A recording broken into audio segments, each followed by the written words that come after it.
Hi, I'm Sarah, and this is the Squiggly Careers podcast.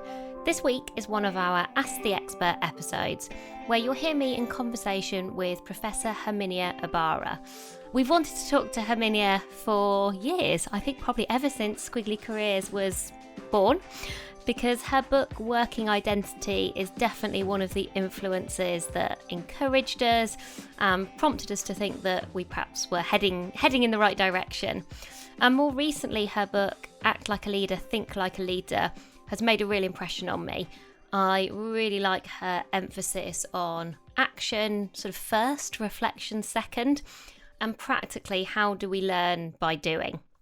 And I think from all of Herminia's work, what you'll hear from our conversation is a brilliant combination of research, but then applied in a very useful day-to-day way. Whether you want to change career, I think we are all leaders in our own way. I think you will find something useful for you from today's conversation.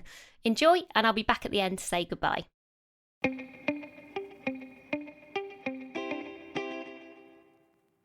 Herminia, welcome to the Squiggly Careers podcast. I'm really looking forward to our conversation today.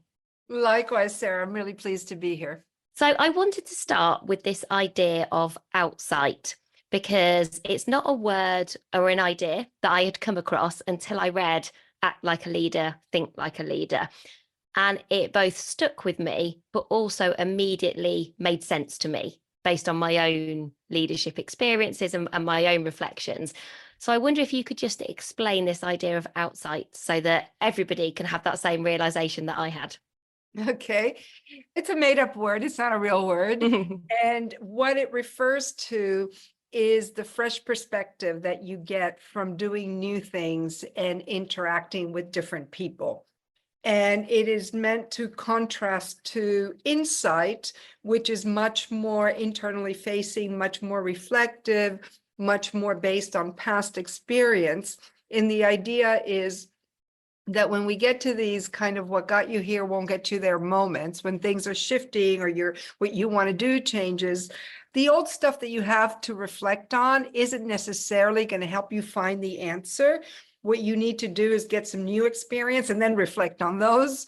But it's more of an external experiential learning by doing kind of perspective on what next. And I really liked this idea of you suggest a DIY sort of transition, so kind of a do-it-yourself approach. And we often describe that as a create, not wait mindset. Yeah. So you're not waiting to be told, well, this is what you should do, or these are the experiences you need. You're not sort of passive as part of that process. You're really actively considering, well, what are the experiences that I might want to consider outside of my day job? What are some of the relationships that I might need to build? So if somebody listening now is thinking about one of these transitions, has got that kind of motivation, maybe they want to transition into their first leadership role, or maybe just into a bigger leadership role with, even more influence and impact. And perhaps they're in a position where they don't seem to be moving forward. You sort of know what you want to do, but you're not sure how to get there. Yeah. Where would you recommend people start? If people are feeling a bit stuck, we hear that word quite a lot from people. I feel a bit stuck. Yeah.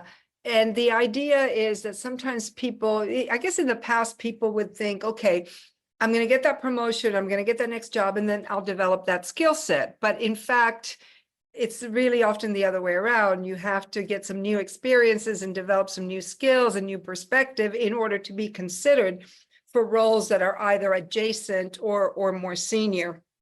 And so indeed, you have to make the transition yourself.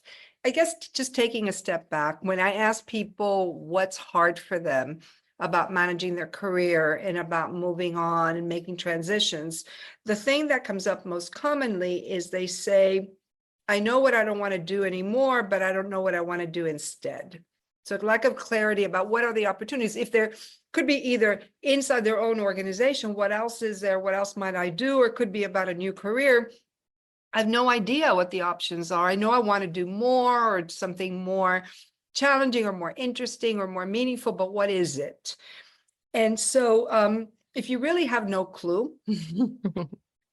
a useful thing is to look around for, are there projects that are maybe transversal Or are there things you can volunteer for outside your organization? Or is there a professional association that has panels you could organize? Or, what are things that you can do that get you in front of different ideas, different perspectives, that get you playing different roles, that get you meeting different people?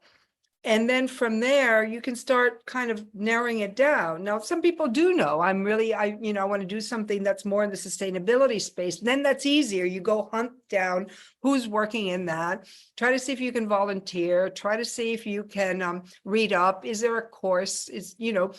Do those things, inform yourself. It'll make it easier to network because you have a little bit more information, and take it from there. But it's a one step at a time. That it's a one step at a time. And what kind of throws people off is they just want to go like A to B, what's the leap? And it's not like that. And oftentimes as you're taking those steps and getting involved in those things, you fine tune your idea of what it is that you want to do, and it gets more clarity, and then it helps you figure out the next step.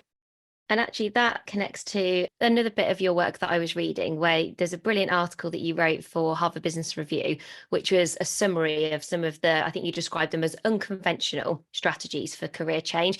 And it's probably the thing I recommend to people the most, because it just distills and crystallizes so well many of the things that we talk to our Squiggly Careers community about. And one of the things that you mentioned in that article, which we'll link to for everybody listening, is that it's perhaps surprising or worth remembering that really big career shifts or transitions, I think you say, often take between 3 or 5 years. And then I was thinking about my own biggest kind of squiggle during my Squiggly career, and it took me 7. Now, that isn't 7 years of not enjoying what I was doing in the meantime, but it was 7 years of exactly what you've just described. Oh, I'm going to start doing some volunteering. Oh, I enjoyed this part of this new world of careers and career development. Oh, but I don't think I want to do lots of one-to-one coaching. I prefer doing big one-to-many things. Okay, so I'm refining and I'm learning a bit more. I don't feel quite ready to run my own company yet. So do you know what? I'm going to do that sort of in some of my time as a side project, but not for all of my time. Those moments can feel quite tricky for people. And I think you introduced me to this word of liminality, the betwixt and between. Those moments where you sort of, you perhaps do know where you want to go, but you're sort of like, you're not quite there, but you perhaps started to leave behind where you were. That's it. You're moving away from something. But you don't know yet where you're going, and you're in between. And it's really hard. And just as you say, it's not a big leap, and it's small steps that inform next steps that make you understand better what you want and also position you better to get it. So it sounds to me like actually when you're imagining what you might want to go and do, but then it can then feel really overwhelming, and like our brain can get a bit, there's lots of uncertainty for us to navigate. Like that. I just ran a course for our alumni on career transitions, and one of them said that he has the methodology now perfected because he's done quite a number of them. And he says, I always start with what is the cheapest, most non-committal step. He says, if I'm interested in something, I buy a book. It's, 10 quid. Yeah.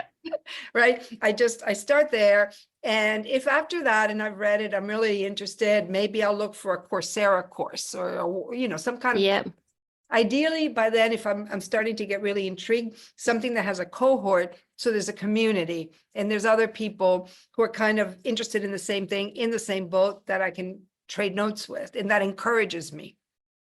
And so it is that kind of step by step, but that liminality thing, people always remember that word because they really feel it. It's so anxiety provoking to have that sense of uncertainty, not just about what you're doing or what you're going to do, but about who you are, who you are when you're in this kind of shifting sense. It can be exciting, but it can also just be really kind of nerve-wracking. And because it always takes longer than people think, then they think it's me. What's wrong with me that I can't button it down sooner? And am I being just too indecisive or too this or too that?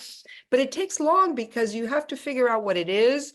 You have to network into the people and communities that are part of it. You have to develop some skills and some language into it. You have to understand that you would like it, that you might be good at it. You know, there's just a lot of things going on.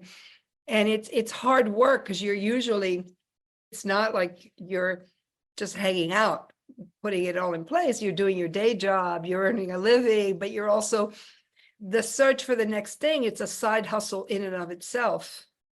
Yeah, and I think you've reflected there something that we hear a lot from people. How do I make this happen when I already have a day job that I need to keep delivering on, as well as the rest of life? You know, I've got caring responsibilities and, you know, Yeah. very occasionally I might want to try and see my friends, or maybe I've got some hobbies. And that's where we always encourage people, exactly as you've described. We always think, you know, start easy and just experiment, you know, sort of take the pressure off yourself of almost like where you might end up, but doing Start something. easy, start enjoyable. And because Yeah. the thing is, you must have experienced this too. Once this thing starts to take shape, it's compelling. It's kind of pulling you because it's something that you want to do. Yeah. And I think then you get momentum. Then I think it gives you energy, it gives you momentum, and it becomes something you really look forward to. And one of the things you talk about actually in lots of your work, which I think is really useful for people to understand, is this idea of it's okay for us all to have, and probably a good thing, to have lots of possible selves. So I sometimes see this search from people to, you know, really feel like we talk about clarity and confidence in your career. And because there is lots of change, maybe lots more opportunity and options than perhaps people have had before, people feel like, oh, this pressure, I must anchor to oneself. And that's how I see myself, and see themselves in quite a fixed identity way.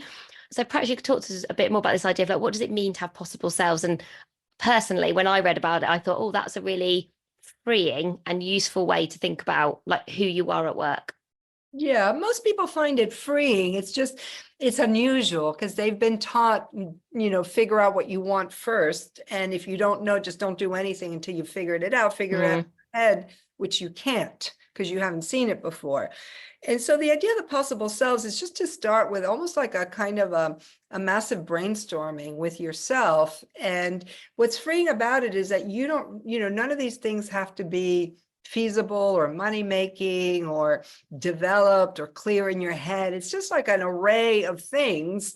And so then from there you can say, oh, okay, maybe there's a common theme in a few of these that to explore, or maybe there's one or two avenues where I could start small and learn. And it's freeing in that sense because it's not about having full clarity. It's about a place to start.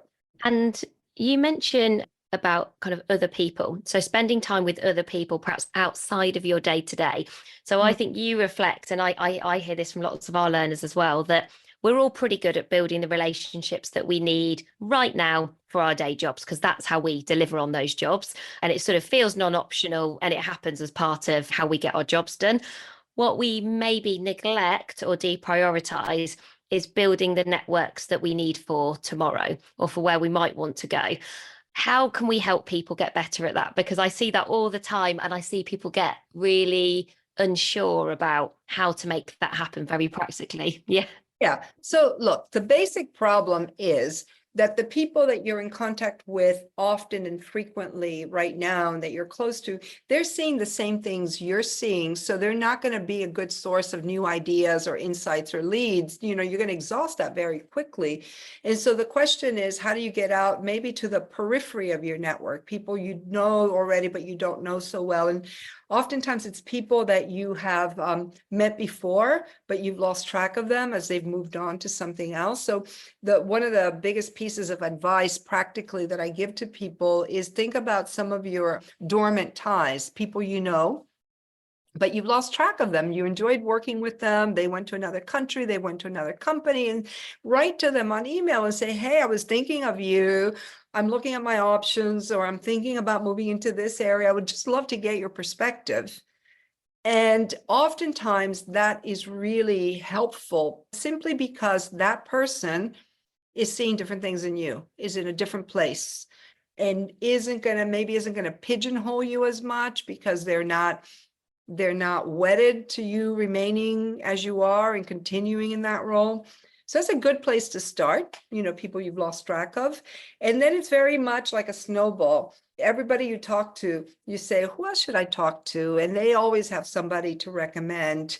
And because so many people have gone through this, they give back because they know when they were in this situation, they had to have lots of coffees and talk to lots of people. And so they're often happy to pay it forward and to help out. And so you just start. You just start. And I think often people don't because they're very empathetic and they put themselves in other people's shoes and they say, oh, but everyone's really busy. They've not got time to talk to me.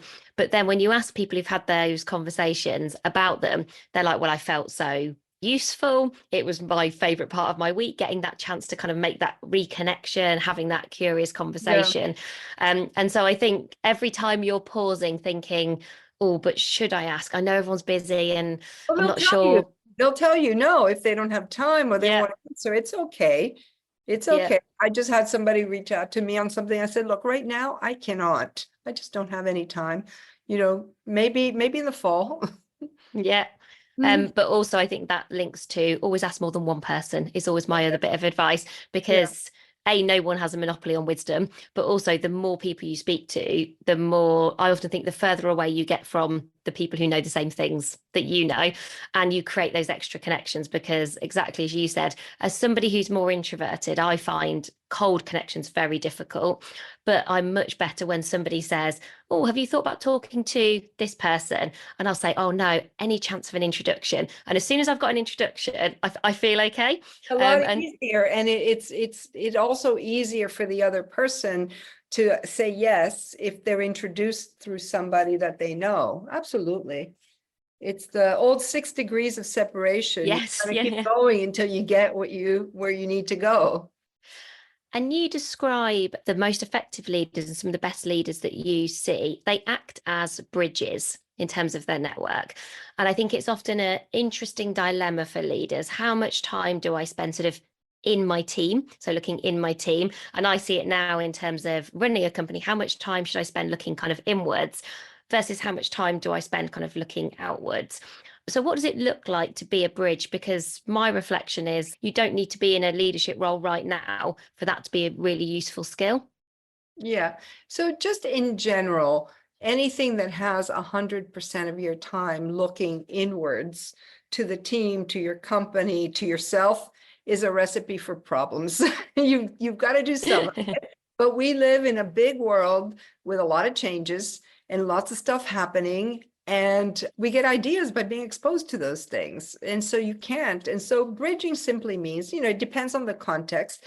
If you're in a company and when it comes to your team, bridging means, are you managing some of the external stakeholders who are going to be providing resources or kind of political support or can help you get the talent you need in there, all the things that you need, headcount to make a team work. Somebody needs to do that role, and it's often the most vital role because it's what allows the team to survive, but also it allows the team to position what it's doing in a way that's relevant to those external stakeholders who are in command of the resources that the team needs to survive and thrive. So it's about what's useful, but it's also about understanding how your part fits into a bigger picture so that you can position it, and also back to that DIY transition, so that you can understand if you kind of need to shift how you're spending your time to do something that's going to add more value strategically to what you're trying to do. Yeah, I think it's a brilliant thought. One of the questions I often ask myself is, when was the last time I spoke to somebody who I haven't met before? Mm. Which, and it sounds like a really simplistic question, but No, it's not. it's very easy to No. think, oh, actually, in the last 2 or 3 weeks, I've only spoken to people I already know, and I think that limits my learning. And I see part of my job is to connect dots, is to have new ideas, to make sure that we're bringing our community sort of the latest thinking or different perspectives. And I can't do that if I'm on a sort of same again mode. And you described actually in Act Like a Leader, there was this brilliant paragraph where you talked about it's much easier to learn based on sort of what you already know, sort of to get better from where you are today, because that is lower risk. You probably get shorter term win. You probably see the impact quicker. But often when we are transitioning, probably whether it's career change, but probably particularly into leadership roles, actually you need to learn different things. You almost have to have this beginner's mindset, was the way that I read that again. And that is brave and feels hard because it's so much more comfortable to just build on where we already are. So what advice would you have for people knowing that that is probably what you need to do, but knowing it's also hard to do? So you'll find that no matter how you ask me the question, and whether we're talking about people trying to move up and expand their leadership impact, or whether they're trying to move out into a new career, you have to get involved in new activities. Concretely, right? Concretely. So what you're talking about is how we get into competency traps, which is we use all of our discretionary time doing the things we already know how to do, and how important it is to carve out some slivers to do things that you don't know how to do, but you need to learn. It's hard to do because you're not going to perform as well on them right away. It's not going to feel as good. You're going to think, I need a huge chunk of time, because since you don't know how to do it, you're kind of looking for a big block in your calendar that doesn't even exist. But you've got to do those things. The only way we learn is by doing. So the advice is pay a lot of attention to how you spend your time. And ask yourself questions like, have I talked to somebody who I don't know already? What's the last new skill I picked up? Just recently I had somebody from Microsoft, a senior executive, visit my students. And these are mid-career students. He was part of their big shift towards artificial intelligence.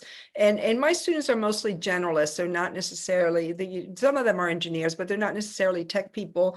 And I asked him, I said, for this audience who are not technical specialists, but are still concerned, what does all this new world of AI mean for me and my career, and how do I stay relevant? What would you advise? And he said, oh, it's really simple. You need to use artificial intelligence every day in your personal life and in your professional life.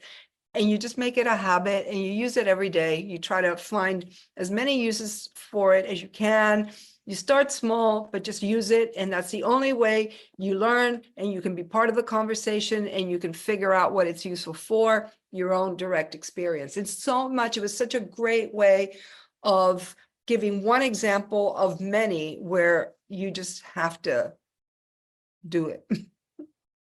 And also such a great example of something that is on everyone's mind. And everybody's stressed about it. Yeah, they're thinking, oh my God, do I have to take a 1-year degree course in artificial intelligence, or do I have to? No, find out how your kids are using it. That's a place to start. If you have teenagers like I do, ask them, find ways, start small, tell it how you should plan your vacation and use it start small, but use it and get more sophisticated. And by becoming a consumer, you become better able to see just the possibilities more broadly.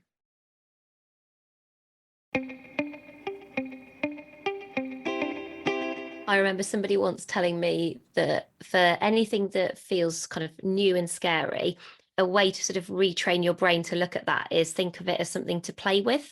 Yes. And when you play, you're just playing, you're just curious, but actually playing is a really good way to learn. And so that I just try to be really playful with it. So rather than putting pressure on yourself to think, oh, I need to use this AI to create the best piece of writing or the best article I've ever written, I just think, oh, well, if I played with it that way, what would happen? Or what happens if I put this in? And just see, like, I think if people play, and I think then added to that I like the purposefulness of going, yes, but how do I add it in to what I already do?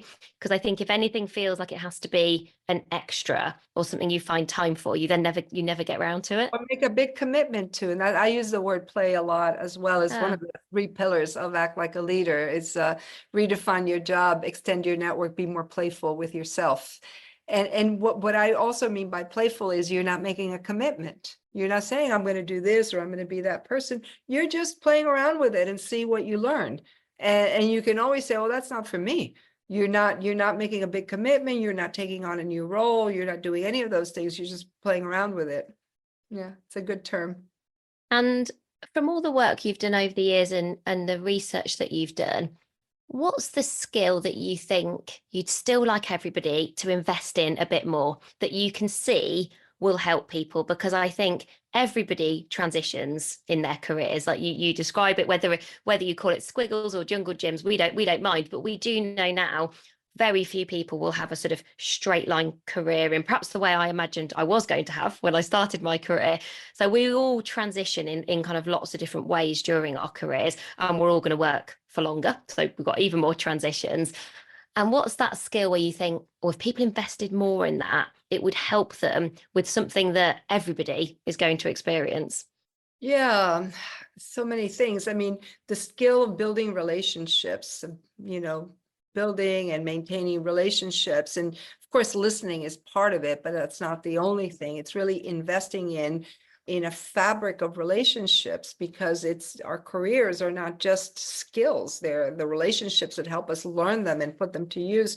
So I think that is a big one. People tend to focus on the technical, and the technical comes and goes, it gets outdated. Whereas relationship development, it involves listening, it involves giving feedback, it involves being able to coach people, it involves being able to really listen hard when you're being given advice.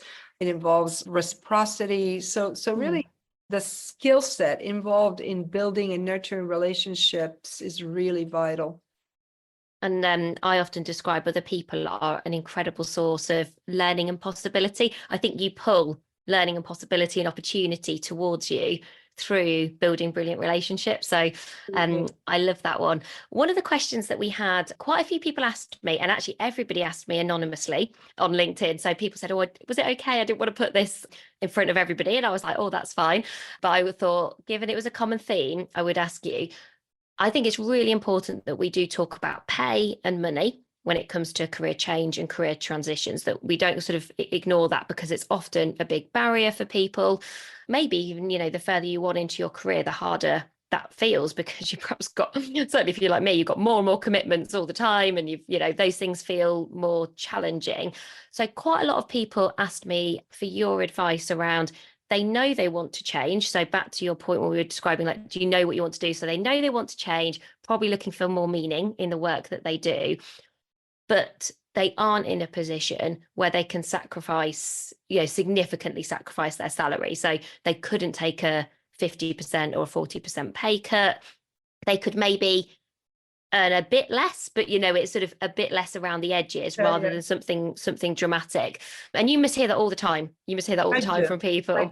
What advice do you have? It's on the top five. It's on the top five. five. What people find challenging. Yeah, one is I don't know what to do. One others I have a crap network. Another is the financial. So it's in the top five, definitely. Look, here's the thing, and this is where we get back to the insight and outsight. You could sit around for years thinking I can't afford to make less and then never figure it out. Or you can say, these are my financial requirements. Let me start talking to people and networking and investing and taking a course and building my skills, and see if I can't build a branch out to another career in which I am able to earn what I need to earn. So what I'm saying is it's a very serious concern. And maybe it comes also from a naive misconception that in order to have meaning, I have to go work in the nonprofit sector or in developing economies or something. There's lots of ways to get meaning. That's not the only way. And a lot of times people try those things and find it's not for them. It's not always. It's really about finding a path to what might meet your requirements of both money and meaning. It's not about a trade-off, and you're not going to find out until you have investigated, until you've talked to other people, and and one of the things I always say to people about it taking us a while to run Amazing If and Squiggly Careers full time is part of the reason it took a while was money.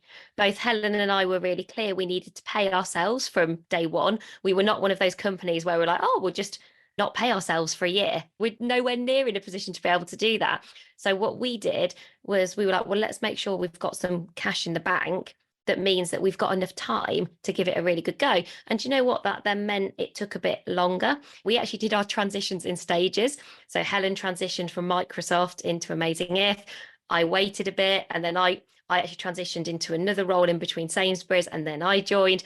And so we did it sort of slowly and pragmatically, but then that really took the pressure off. And then it meant, I think, once we'd made that transition, we probably had the headspace and the kind of freedom to then really enjoy it and kind of go for it without that kind of panic of, well, am I going to be able to sort of, nobody wants to worry every month about, am I going to be able to pay my bills, or am I going to be able to pay my rent? So I think, as you said, getting really specific, I think, can be really useful, because I do wonder whether sometimes it's just a sort of, well, I wouldn't be able to earn enough. And it's a sort of, it's a very general It's very statement or general. thought. It's not in the context of a real thing that I want to build or an area in which I want to invest. Better investigate it first, and then you can make a plan made based on its own specific requirements. Yep, no, that's a great example of how you did it. Well, yeah, slow and steady, like the tortoise. I've seen a lot of people do that. A lot of people do that. And back to leaders. So when you look at leaders who have successfully transitioned into maybe their first leadership roles, or you actually give quite a few examples of people who are already in pretty big roles, but wanting to go into kind of more senior, more significant leadership roles, what do you think are some of the mistakes that people still make, where our listeners can sort of look out for those or watch out for those mistakes, and then maybe what can they do differently? Right. So classic mistake, not investing in learning to delegate to other people when you actually have a team to whom you can delegate. So, most of us are really bad at it because we get so much satisfaction from what we do ourselves, and we think we do the best job of anyone at all. And which is often true, at least at the beginning, you have to invest in training. But unless you invest in that, you're never going to be able to get any leverage on your time, because you're going to run around doing it all yourself. So that's one of the big traps. Another trap is focusing so much on the immediate team that you're not managing your boss and not managing up and a little bit the external environment. That's another one. This kind of whole idea of working through networks is new for a lot of people. You kind of come up as a bit of a specialty expert or kind of technical. It's more about the analytics or the stuff and less about, the politics and the relationships. But as you get more senior, you do have to manage up a bit more. Those are probably the two biggest ones. And I think with those that you've just described, I think you can anticipate that those are requirements for doing those sorts of roles. And then if you, as you've described, you do it now. So you demonstrate, well, I do understand how to prioritize, how to delegate, how to build those relationships, how to bring the outside in whatever job you're in. Because then I think actually when then you are looking to transition, people then have the confidence of, okay, you might not do it all of the time and you might be doing it more when you transition into these roles, but we can see some evidence that you've got those skills. Yeah, we can see some evidence. People want to know that you're doing it already, whether it is a big promotion or moving into a new career. Nobody's going to hire you if they don't see some evidence that you're doing some of it already. That's so useful. Thank you. Just before we finish, we always end all of our Squiggly Career podcast interviews with the same question, which is just your best piece of career advice. So sometimes this is just your own words of wisdom, or maybe it's something that someone has told you that's just really helped you in your career. So what would you like to leave our listeners with today? Don't wait until you have it all figured out to get started. Trust yourself to get on that squiggly path. I think that's very good advice, and actually something that, when you collect and connect dots, talking to so many different people, so somebody like yourself who has the research and the kind of academic rigor, and then I've talked to a few people who run and have grown massive companies who have the same advice. So I was thinking about someone like Anne Bowden, who runs Starling Bank here in the UK, and again she says the same thing. She's like, you need to do it. She's like, learn by doing. You've got to do it. You've got to take action. Big fan of Anne's. I wrote a case study about her that we used. Did you? Leadership in scaling up situations. Yeah, fantastic person. Yeah, well, there you go. Your advice delivered in a slightly different way, but essentially saying exactly the same thing. And so that's when you start to know something really matters, when you hear it from more than one very smart person. Thank you so much for joining us today. I've been a long time reader admirer, sharer of your work. And it's so brilliant to get the opportunity to talk to you today. So thank you so much. Likewise, Sarah. Thank you so much. It's really nice to connect, and I hope we'll have another opportunity.